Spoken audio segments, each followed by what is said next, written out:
Assalamualaikum, gue Aris. Dan pernah gak sih lu ngalamin ketika lu udah membeli barang yang selama ini lu impikan, tetapi setelah lu membeli barang tersebut, alih-alih lu bakal berhenti membeli barang yang lainnya, lu malah justru membeli barang-barang tambahan karena alasan kecocokan dari barang impian lu. Kalau lu pernah merasakan hal yang demikian, maka lu udah kena yang disebut sebagai Diderot Effect.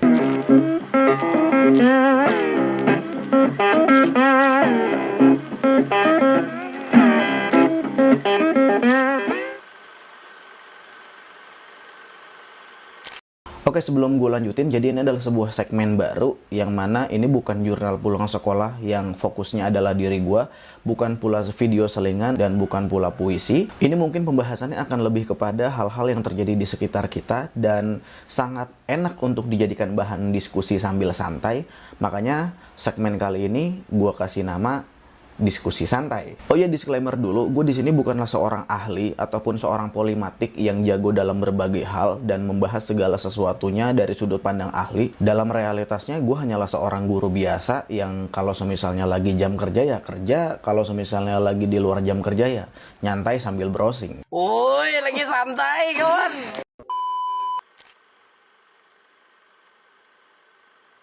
Kalau kita ngomongin tentang Diderot Effect, tentu kita nggak akan bisa lepas dari pengalaman hidupnya seorang Denis Diderot.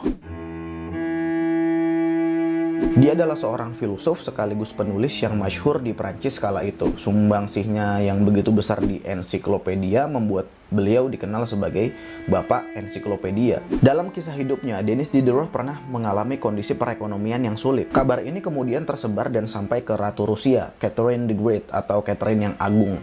Singkatnya, sang ratu tertarik membeli koleksi perpustakaan Diderot dan memberikan banyak uang. Dengan uang yang dia miliki, tidak lama setelah itu akhirnya dia membeli sebuah jubah berwarna merah yang sangat mewah. Tapi justru dari sinilah petaka itu dimulai. Dengan jubah merah kebanggaannya, ketika sesampainya di rumah, Diderot melihat seisi rumahnya yang kelihatannya kumuh. Dia berkata, tidak ada keselarasan, tidak ada kesatuan, tidak ada keindahan. Dia pun segera mengganti karpetnya yang kumuh dengan yang baru dari Damaskus, mengisi rumahnya dengan dekorasi ukiran mewah, cermin, perlengkapan dapur, kursi, dan barang-barang mewah lainnya. Namun ternyata kemudian dia sadar kalau dia itu udah tenggelam dalam hasratnya untuk terus membeli barang-barang baru. Dan semua itu tidak lain awalnya dari jubah merah mewahnya. Diderot yang tersadar pun akhirnya membuat sebuah esai tentang pengalaman hidupnya ini.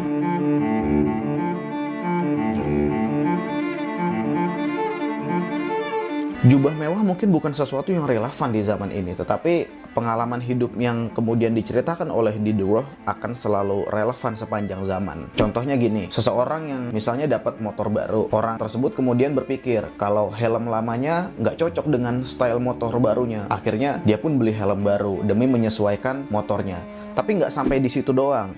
Misalnya dia ngaca, terus dia ngeliat nih, kalau stylenya dia tuh nggak cocok dengan motornya. Akhirnya dia beli jaket baru, dia beli tas baru, padahal dia masih punya jaket dan tas yang kondisinya tuh masih bagus. Kemudian nggak lama setelah itu, dia pun misalnya merasa kalau motor dia butuh aksesoris supaya tampil lebih gagah dan juga butuh modifikasi lain gitu supaya kelihatan lebih percaya diri. Sehingga daftar belanjaannya pun dipenuhi dengan aksesoris dan modifikasi-modifikasi yang nggak ada habisnya. Kalau lo mengalami contoh yang serupa, misalnya bukan motor tetapi mobil atau mungkin furnitur atau mungkin PC, laptop, smartphone, dan barang-barang lain sebagainya, sehingga setelahnya membuat lo terjebak dalam situasi pusaran konsumtif di mana segalanya tuh menjadi terpusat menyesuaikan barang yang baru aja lo dapat. Maka hal inilah yang kemudian disebut sebagai Diderot Effect.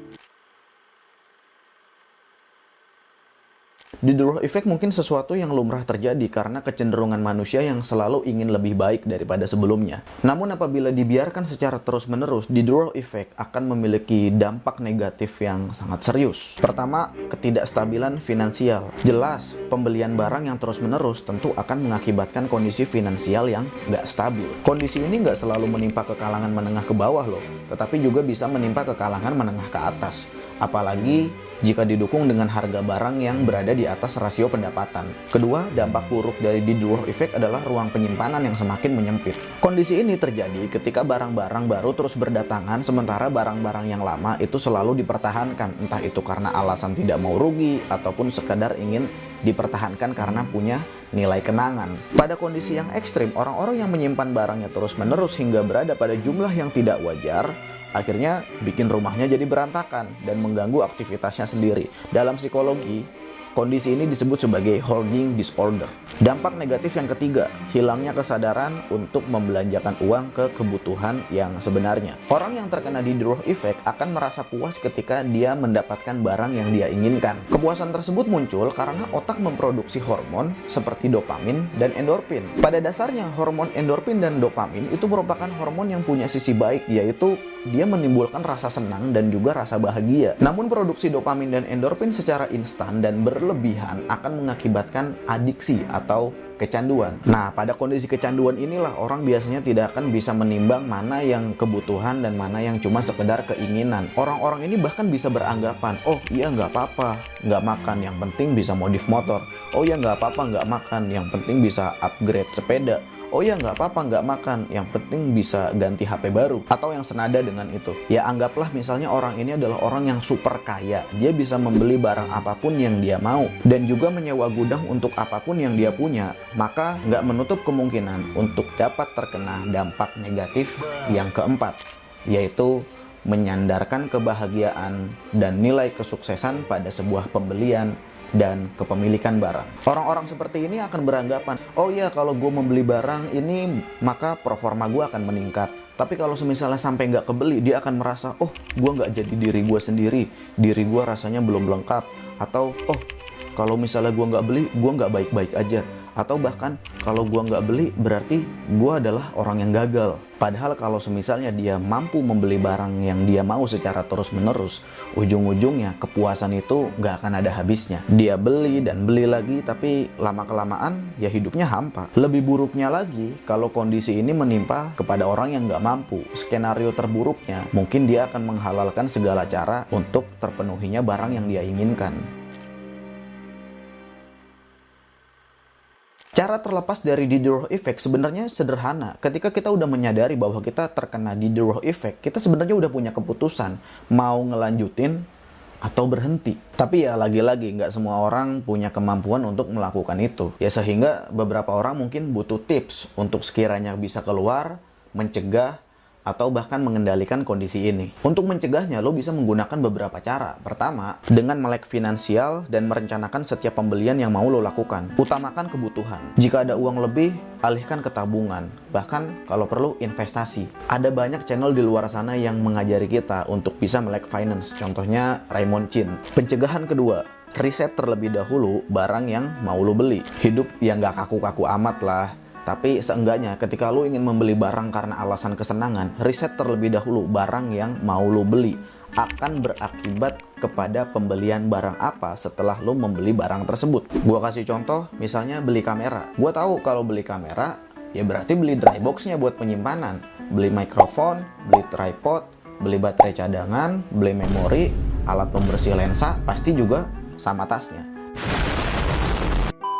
Dan itulah konsekuensinya. Emang meskipun terdengar jadi kayak kelihatan banyak banget atau mungkin budgetnya jadi lebih tinggi, tetapi seenggaknya lu tahu kapan lu harus berhenti belanja. Pencegahan ketiga, mulailah hidup sederhana. Banyak sih konsep hidup sederhana. Misalnya dalam Islam itu ada qanaah, yaitu menerima apa adanya dan bersyukur atas apa yang kita miliki. Karena apa yang ada pada kita adalah apa yang terbaik yang telah Allah beri untuk kita. Ada juga falsafah hidup minimalis tentang memiliki barang seminimal mungkin dan hanya yang sesuai untuk kebutuhan aja agar bisa fokus bahagia.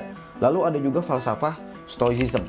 Falsafahnya luas sih, tapi kita bisa ambil pada bagian mencintai apa yang kita miliki dan tidak menyandarkan kebahagiaan kepada apa yang tidak kita miliki.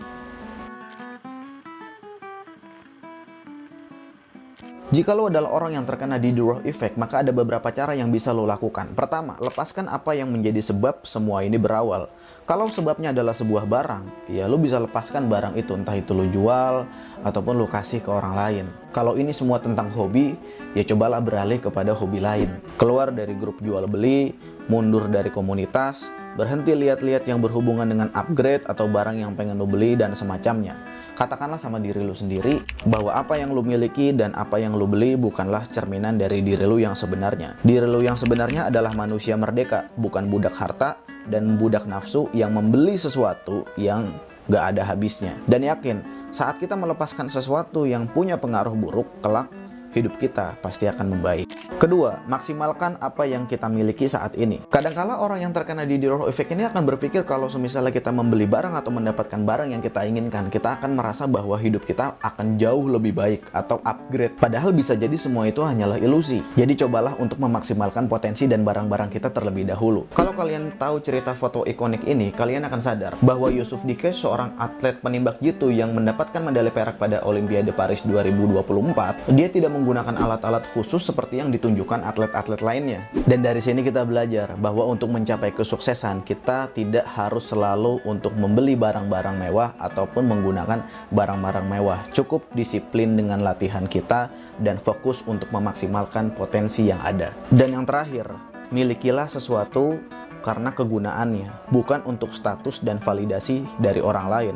Kalau misalnya kita udah punya barang-barang yang banyak di rumah kita dan gak terlalu terpakai, sebenarnya ada beberapa cara yang bisa kita lakukan. Pertama, kita bisa jual, kedua bisa kita kasih, atau yang ketiga, bisa kita sewakan. Jadi pembelian yang kita lakukan itu tidak benar-benar sia-sia, melainkan menjadi sebuah aset berharga yang bisa diuangkan kembali.